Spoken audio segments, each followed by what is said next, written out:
Lorsque tout se renverse, nous ne devons jamais oublier Dieu est pour nous un refuge et un appui, un secours qui ne manque jamais dans notre détresse. Cette parole, mon ami, je l'ai tirée de Psaume 46. Je voudrais que tu les répètes dans ton cœur, tu les répètes dans ton esprit. Dieu, c'est la présence qui jamais ne fera défaut. Il est avec toi même si tu ne le vois pas. Il est avec toi même si tu ne le sens pas. Il est avec toi même si tu ne le sais pas. Eh bien, il faut célébrer cette présence. C'est vraiment la raison pour laquelle nous organisons ces cultes en direct pour pouvoir parler à votre cœur. Ce jour, nous voulons parler de 4 vérités sur le fléau. Les 4 vérités sur le fléau. Nous avons donc 3 points à aborder aujourd'hui. Le premier, c'est un mot sur le coronavirus. Vous savez que cela va être de 7 ans. Vous ne pouvez pas parler de fléau sans le mentionner. Et puis, le deuxième point, nous allons parler de fléau dans la Bible et même dans l'histoire. Et le troisième point, nous allons essayer de vous parler de quelques vérités en fait attachées au fléau. Eh bien, je crois que tout ce temps, nous tous nous sommes en train de, minute après minute, essayer de suivre sur France 24, sur toutes les autres chaînes qui nous donnent en live l'évolution de cette pandémie qui agite le monde, le coronavirus. Je voudrais dire au nom de Jésus, le coronavirus de triste mémoire, je suis en train de prier que le coronavirus meure et soit détruit et qu'on n'en parle plus. Mais pour l'instant, laissez-moi vous donner quelques statistiques que j'ai pu prendre sur Google. On signale plus de 660 000 cas actifs. Donc, des personnes qui sont contaminées ou des personnes qui sont en observation. Eh bien, 660 000 cas à travers le monde, c'est pas peu, c'est beaucoup. Et on signale plus de 31 000 cas de décès. Vraiment, que Dieu console les familles qui sont endeuillées et que Dieu leur apporte le réconfort. Un décès, c'est déjà assez, et 31 000, c'est trop. Mais il y a une bonne nouvelle, il y a une lueur d'espoir, c'est qu'il y a eu également à peu près 146 294 cas de personnes qui sont guéries, de personnes qui sont libérées de cette maladie, de ces virus, cette grippe à virus, de coronavirus. Donc je voudrais quand même dire qu'il y a un espoir, et bravo aux médecins, bravo aux infirmiers, bravo à toutes ces personnes impliquées dans la bataille, dans la ligne de front, en bataille contre ce coronavirus. Que Dieu vous remplisse d'intelligence, que Dieu vous remplisse de sagesse, que Dieu vous inspire et que Dieu vous utilise pour que plus d'une personne soit encore guérie. Et sur le plan du travail, il n'y a pas de bonnes nouvelles parce qu'on annonce plus de 25 millions de pertes d'emplois. Ce n'est pas peu. Nous croyons que Dieu vraiment viendra à notre secours de ce point de vue. Et sur le plan financier, les pertes sont chiffrées en milliers de milliards. C'est énorme, énorme ce que le coronavirus est en train d'infliger d'infliger au monde. C'est pourquoi nous tous chrétiens unis, nous tous enfants de Dieu unis, nous disons mort au coronavirus, mort au coronavirus, mort au coronavirus. Au nom de Jésus-Christ, nous avons ainsi prié, nous disons Amen. C'est le petit mot que nous voudrions donner au sujet du coronavirus. À notre deuxième point, nous voulons quand même essayer de vous parler. Et ici, tout ce que nous voulons vous dire, c'est que des fléaux, il y en a eu. Dans l'histoire, et même dans l'histoire de la Bible. Lorsque vous parcourez la Bible, dans Genèse au chapitre 7e, la Bible nous parle du déluge. C'était un fléau terrible qui avait pratiquement englouti l'humanité entière parce que il n'y a eu que 8 personnes qui ont échappé à ces fléaux. L'humanité entière avait été décimée par ce fléau de déluge, les déluges du temps de Noé. Donc c'était arrivé et l'humanité en a souffert, l'humanité a péri et seules 8 personnes ont échappé qui avaient pris l'arche de Noé, ils avaient échappé. Et nous avons également dans le livre d'Exode les 10 plaies qui sont tombées, se sont abattues sur l'Égypte. Exode à partir du chapitre 7e jusqu'au chapitre 12e, la Bible nous rapporte ce qui s'était passé en Égypte. Je crois que les pertes sur les plans économiques étaient énormes.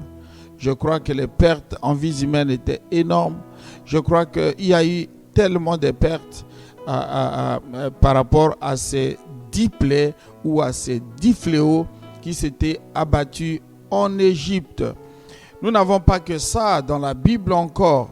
Nous avons la terre qui s'était effondrée, qui avait avalé Corée et sa compagnie.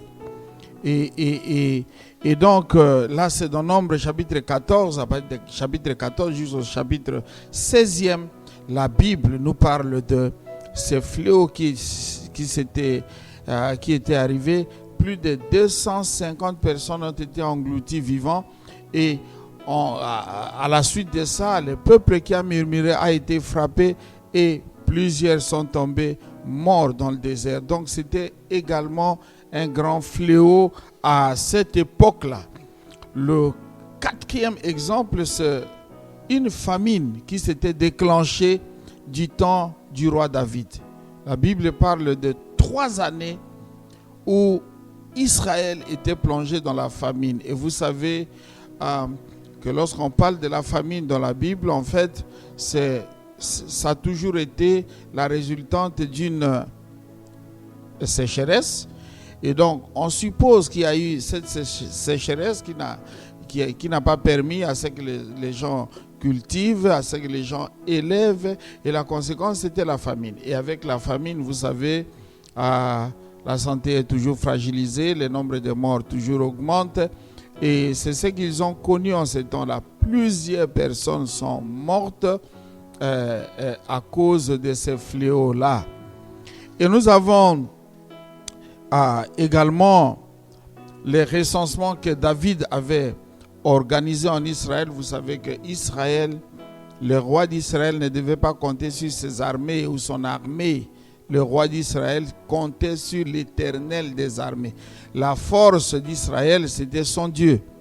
Et David, il avait organisé un recensement pour voir, il pouvait compter sur combien d'hommes s'il devait aller en guerre. Et Dieu, ça n'avait pas plu à Dieu.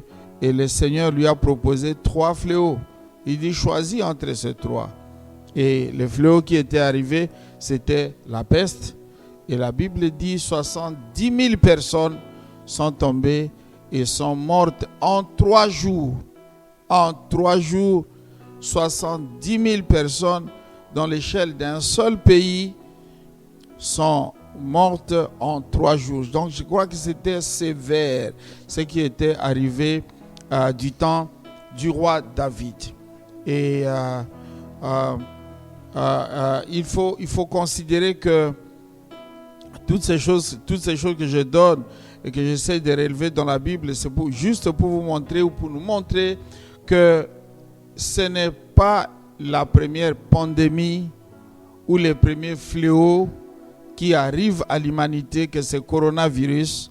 En dehors de ce coronavirus, il y a eu des fléaux qui se sont abattus au monde et qui également ont causé beaucoup de victimes. Le temps me manquerait également pour vous parler de ce qui est arrivé chez les Philistins à la suite de l'arche qui avait été déportée chez les Philistins, eh bien, une épidémie d'hémorroïdes, une épidémie de maladies avait secoué tous les pays des Philistins et beaucoup de gens sont morts. Et à l'occasion, les Philistins se sont organisés pour envoyer l'arche de Dieu en Israël.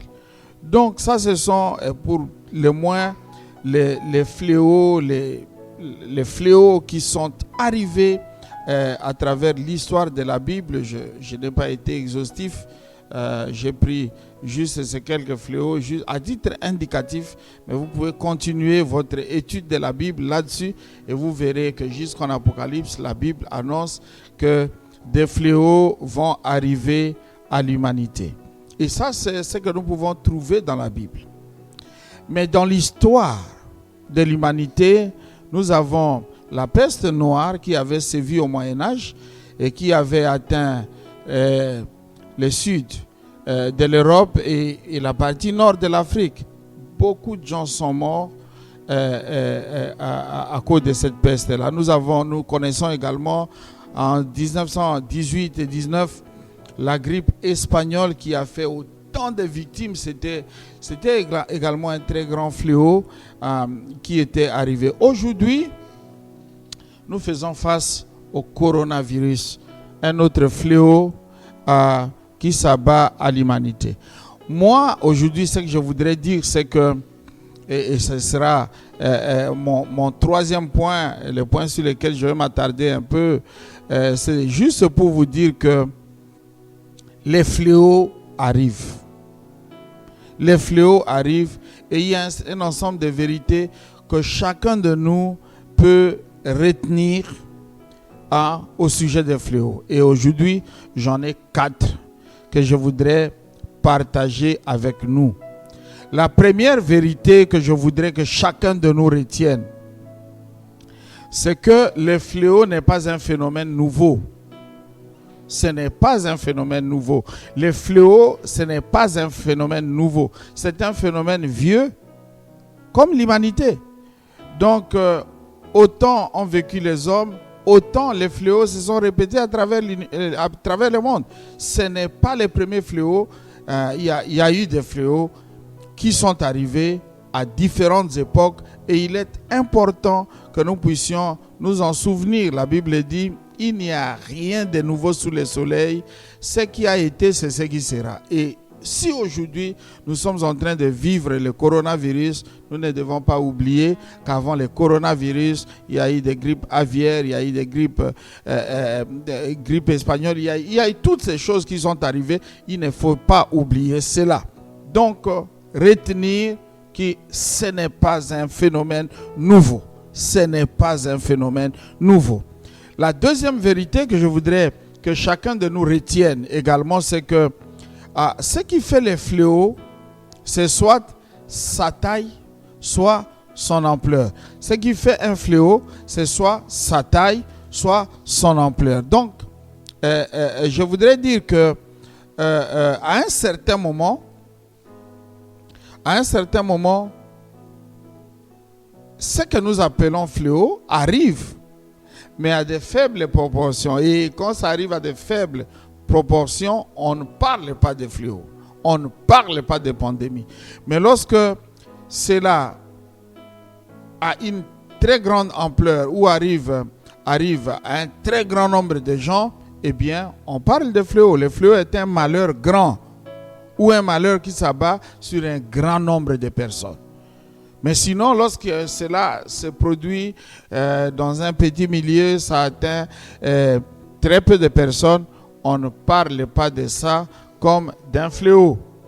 La troisième vérité que nous devons également retenir au sujet du fléau, c'est que il peut être un fait de la nature ou l'effet de la colère de Dieu. Donc, le fléau peut être un fait de la nature ou l'effet de la colère de Dieu. Et c'est comme ça que nous pouvons parler soit du hasard, soit de Dieu. Hein? On a vécu le tsunami ici. Le tsunami les mouvements des plaques tectoniques qui ont occasionné cette montée des eaux et nous avons connu beaucoup de pertes en vies humaines, nous avons connu beaucoup de pertes sur le plan économique. C'était vraiment un fléau qui s'était abattu en Asie. Et ça, c'est la nature.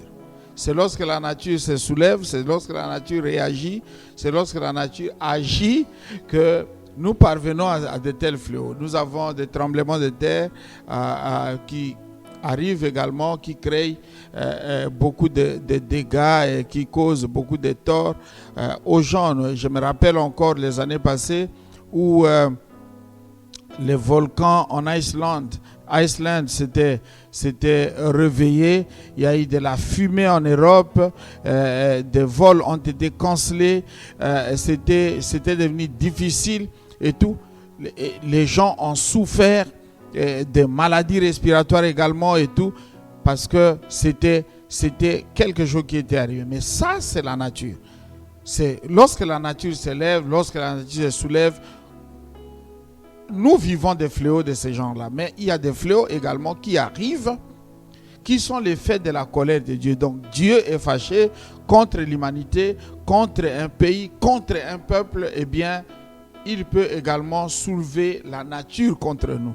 Et il y a lieu ici de dire que souvent, c'est selon qu'on se place du côté religieux, dans une lecture religieuse ou dans une lecture scientifique, que l'on parle de, que l'on parle de la nature ou que l'on parle de Dieu qui est fâché. Mais, somme toute, les fléaux peut être le fait de la nature ou le fait de la colère de Dieu. Quatrième vérité, il est important de savoir que ce soit l'œuvre de la nature ou que ce soit la colère de Dieu, tout fléau ne dure qu'un temps. Les fléaux, aucun fléau n'est éternel.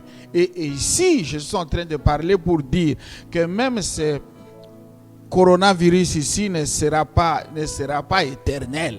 Donc je suis en train de vouloir rappeler ça. Tout fléau ne dure qu'un temps. La Bible dit il y a un temps pour tout. La Bible dit il y a un temps pour souffrir. Donc nous souffrons ce coronavirus pour un temps. Et ce coronavirus ne subsistera pas tous les temps. C'est pourquoi mon bonheur, c'est de pouvoir déclarer la mort de ce coronavirus. Mort au coronavirus, mort au coronavirus et mort au coronavirus. Je voudrais insister sur cette vérité, que ce soit œuvre de la nature ou colère de Dieu, tout fléau ne dure qu'un temps. Et si ça vient de Dieu, que le peuple de Dieu se lève pour prier, et bien évidemment, tout cela s'arrête. La cinquième vérité qui semble être la dernière dans ce que je voudrais vous dire aujourd'hui, c'est que l'homme est appelé à faire certaines choses pour que s'arrête tout fléau. Et c'est là que nous sommes en train de saluer tout le travail des scientifiques qui sont à pied d'œuvre. J'imagine qu'il y a des gens qui sont debout, qui ne dorment pas, qui sont dans les laboratoires en train de travailler. J'imagine toutes ces personnes qui sont dans les hôpitaux en train de se battre pour essayer de sauver des vies. J'imagine les gouvernants qui sont, qui sont dans des réunions après réunions pour essayer de voir comment trouver des mesures salutaires pour leur population. Je salue leurs efforts, je bénis leurs efforts et je prie que ces efforts portent des fruits par rapport à nos populations. Que Dieu vous bénisse. Donc il y a quelque chose que l'homme est appelé à faire chaque fois qu'un fléau s'élève. Et par rapport à notre pays, vous savez, je suis en train de déplorer une chose. Nous sommes en train de lutter contre un virus virulent qui veut décimer nos populations. Mais je sens qu'il y a des personnes qui veulent profiter des malheurs des autres en faisant galoper les prix, en faisant... Je crois que, chers téléspectateurs, ce n'est pas le moment d'exploiter les malheurs des autres. Ça, c'est le temps où nous devons être solidaires. Vous savez, vous pouvez gagner des millions, vous pouvez gagner des milliards, mais si ce coronavirus vous atteint, eh bien... tous ces milliards ne contribueront qu'à vous enterrer. Et vous savez comment ça se passe en ces temps. Si vous mourrez en ces temps, on vous enterre sans deuil. Et donc, alors, ce n'est pas le moment où nous devons alimenter notre cupidité, alimenter notre égoïsme, alimenter même la méchanceté. C'est le moment où l'humanité tout entière, nous devons être solidaires, nous devons être unis, nous devons avoir du cœur les uns pour les autres. Je crois que c'est ce que nous sommes appelés à faire en tant qu'humains. Par ces temps qui courent, nous ne devons pas profiter du malheur des autres. Et nous qui croyons que Dieu existe, nous devons savoir que notre part, c'est de lutter à genoux, de lutter dans la prière. Je ne peux pas me gêner de le dire. La prière, ça marche, mes amis.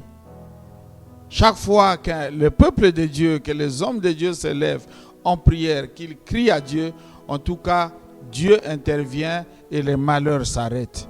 C'est pourquoi ce que nous devons faire en ces temps ici, c'est de demander à Dieu d'intervenir, c'est de demander l'intervention de Dieu, de prier. La Bible dit, ne vous inquiétez de rien. Mais en toute chose, faites connaître vos besoins à Dieu par des prières, par des supplications et avec des actions de grâce. Philippiens chapitre 4, verset 6. Donc, il est important que par ce temps ici qui court, que l'Église se réveille en prière, que les hommes de Dieu se réveillent en prière, que les familles se réveillent en prière. Ne dormez pas avant d'être sûr d'avoir dit un mot à Dieu. Lorsque vous vous réveillez, soyez sûr qu'en tant que famille, vous avez dit un mot à Dieu. Soyez sûr qu'en tant que peuple de Dieu, chacun de nous, nous disons un mot à Dieu. Parce que ce qui est impossible aux hommes est possible à Dieu. Donc Dieu, il peut faire ce que les hommes ne peuvent pas. C'est pourquoi nous devons avoir recours à Dieu dans la prière. Et ça, j'insiste, Église, ne nous lassons pas, lèvons-nous, prions le Seigneur, prions ensemble. C'est sûr que lorsque nous invoquerons le Seigneur, Dieu nous exaucera. Il est écrit que lorsqu'il entendra notre prière, il nous fera grâce. Donc c'est important que nous puissions nous lever, que nous puissions prier. C'est l'une des choses essentielles que nous devons faire. Nous, en tant que serviteurs de Dieu, en tant qu'Église, en tant qu'enfants de Dieu, nous devons nous lever tous en prière. Et je bénis Dieu parce que le chef de l'État chez nous a demandé aux églises, a demandé aux hommes de Dieu de pouvoir prier pour la nation. Nous devons donc le faire parce que notre bonheur en dépend. La deuxième chose, je ne sais plus la deuxième ou la troisième chose que les hommes, que nous sommes appelés à faire, eh bien, c'est de capter l'instruction du Seigneur. Capter l'instruction du Seigneur. Il faut être attentif et savoir qu'est-ce que Dieu est en train de recommander. Ça ne sert à rien de prier si nous ne pouvons pas écouter ce que Dieu nous dit. La Bible dit, celui qui ferme ses oreilles pour ne pas écouter l'instruction ou écouter, le commandement du Seigneur, sa prière est une abomination. Donc nous ne devons pas simplement penser que Dieu a le devoir de nous écouter et nous n'avons pas le devoir de l'écouter. Nous aussi, nous avons le devoir d'écouter Dieu. Et dans tous les fléaux que nous avons cités là-dessus, chaque fois que les fléaux se sont abattus sur le peuple de Dieu, eh bien, c'était la responsabilité des hommes de Dieu de chercher Dieu, d'écouter la voix de Dieu. Je me rappelle du fléau qui s'était abattu sur le peuple d'Israël dans le désert, lorsque les serpents brûlants commençaient à mordre les enfants d'Israël et que des milliers de personnes sont mortes. Eh bien, Moïse est allé à Dieu. Dieu lui a dit, fabrique-toi un serpent d'airain, élève-les et que tout le peuple regarde à ce serpent d'airain pour être guéri. Aujourd'hui, Ces passages nous renvoient à Jean 3, verset 16, où nous devons tous croire au Seigneur Jésus-Christ pour être sauvés et avoir la vie éternelle. Donc c'est très important, mes amis, que nous puissions capter l'instruction de Dieu, capter la recommandation du Seigneur. Je me rappelle de David qui, lorsque 70 000 personnes sont mortes, il s'est levé en prière. Il a dit à Dieu, mais celui qui avait pris à cette mesure de recensement, c'est moi, Seigneur, ce peuple qui meurt. Ce n'est pas lui qui doit payer. Si tu dois tuer, c'est moi que tu dois tuer. Dieu lui a donné une instruction claire et Dieu lui a dit, monte et élève un autel. Donc c'est important que nous puissions capter l'instruction de Dieu, et cette instruction, à peine captée, nous devons l'observer à la lettre. Et souvent, l'instruction que Dieu donne dans les cas de fléau, souvent, ça conduit à un sacrifice. Nous voyons du temps de Noé, lorsque Noé est sorti de l'arche, il a été conduit à dresser un autel, à élever un autel et à offrir un sacrifice. La Bible dit, Dieu avait senti la bonne odeur du sacrifice et Dieu s'était engagé envers l'humanité que plus jamais je ne détruirai l'humanité par les déluges, par les eaux. Donc c'est important que nous puissions également nous engager à ça. Vous savez, j'étais en train de réfléchir parce que la spiritualité, elle n'est pas que chrétienne. C'est la spiritualité chrétienne que nous vous recommandons, mais elle n'est pas que chrétienne. Et chez nous en Afrique, nous avons également une certaine spiritualité. Vous voyez, il y a les phénomènes Ngangakisi que nous connaissons chez nous. Et dans tous les fléaux qui s'abattaient dans des villages et tout ça, pour arrêter ces fléaux, souvent les féticheurs ou je ne sais pas moi qui, ils demandaient au village de pouvoir offrir un sacrifice. Et c'était ce sacrifice qui arrêtait les fléaux. Aujourd'hui, c'est vrai, il y a tellement de discours que nous pouvons que les gens tiennent à ce sujet et parfois c'est très difficile. On a même peur de pouvoir parler, mais vous voyez, si je dois vous dire quelque chose, il faut que je vous dise ce qui est vrai. Je ne peux pas éluder cela. Et c'est très important de savoir que Dieu recommande parfois des sacrifices qui peuvent faire en sorte que les fléaux s'arrêtent. Et il l'a demandé à David. Lorsque David a fait ce sacrifice, la mort s'était arrêtée. Il l'avait demandé également plusieurs fois dans la Bible. Et ici, je suis en train de voir tout ce qui est arrivé en Égypte. Beaucoup de fléaux se sont abattus en Égypte. Mais le dernier fléau, c'était la mort de premier-né.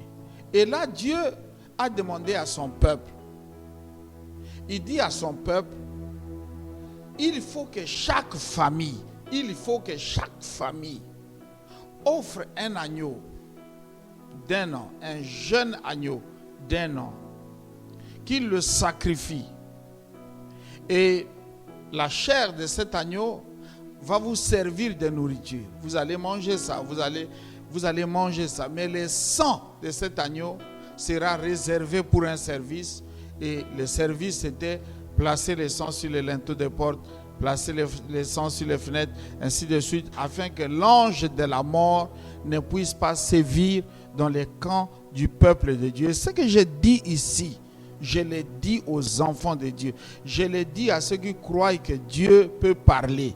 Je leur dis, face à tous ces fléaux qui s'abattent dans notre pays, il est important, papa, toi qui me suis, maman, toi qui me suis, et vous tous qui me suivez, que chaque famille prépare un agneau de sacrifice.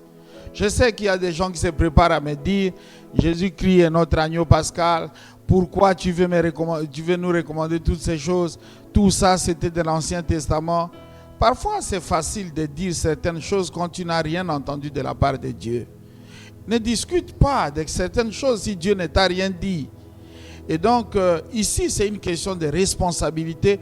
Et je voudrais bien vous le dire, mes amis, que l'une des choses que nous sommes appelés à faire face à tous ces fléaux qui s'abattent dans le monde, c'est d'offrir à Dieu un sacrifice. D'élever à Dieu, non pas un sacrifice de culpabilité, mais un sacrifice de bonne odeur que nous allons offrir au Dieu qui seul peut arrêter ces fléaux qui sévissent dans le monde. Nous allons dire à Dieu, voilà ce que nous t'offrons. Et ce que je voulais dire, c'est que le peuple d'Israël a apporté un agneau en sacrifice à Dieu, et Dieu a sorti de cet agneau les sang pour la couverture de ce peuple. Donc nous devons savoir que le sacrifice que nous allons apporter au Seigneur, ce sacrifice va appeler sur nous une vague de faveur, une vague de, de la part du Seigneur, une couverture qui va faire en sorte que nous puissions échapper à tout ce qui nous arrive ici. Et je voudrais vous le proposer, pas pour aujourd'hui, parce que je suis en train de croire, je sens dans mon esprit que toutes ces choses qui sont en train de balayer le monde, balayent le monde à la veille de la Pâque. Je voudrais que nous tous chrétiens, que nous puissions nous lever et que le dimanche de la Pâque, que nous soyons en confinement, que nous soyons déjà libérés de toutes ces choses, je voudrais que ce dimanche-là de la Pâque, chaque famille prépare un agneau qu'il va apporter à Dieu. N'apportez pas de bêtes, mais je suis en train de dire quelque chose de symbolique, que tu apportes à ton église comme un agneau. Tu apportes ça à ton église. Vous apportez ça au nom de votre famille. Et l'église va recevoir ça et l'église va élever vers Dieu des prières pour que plus jamais ces fléaux ne continuent à sévir ni dans notre nation, ni dans nos familles et ni dans notre monde. Vraiment que Dieu puisse exaucer notre prière et exaucer notre foi. Il y a quelque chose que je voudrais ajouter avant de terminer. C'est que Hébreux chapitre 11 nous dit, je crois le verset 27 nous dit, que c'est par la foi que Moïse fit la Pâque. Donc la Pâque que Moïse avait organisée, le sang qu'il avait versé là, c'était un acte de foi. Et je voudrais vraiment engager toute l'église à cet acte de foi.